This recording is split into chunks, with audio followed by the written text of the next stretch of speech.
আপনারা যে খালি দুনিয়া দুনিয়া হইরা, এই দুনিয়া আপনারা লাগে চিরস্থায়ী নাই। সব রে একদিন এই দুনিয়ার মায়াতে পড়ে যাইতে হইব।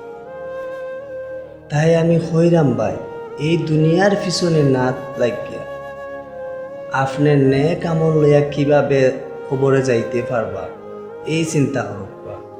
মারা যাওয়ার পরে আপনার কতটুকু সম্পদ আছে, কতটুকু জমিন আছে, কতটুকু টাকা পয়সা আছে, এগুলো আপনার জিজ্ঞানি হইতো না। আপনারে জিজ্ঞানি হইব মাত্র 3টা প্রশ্ন।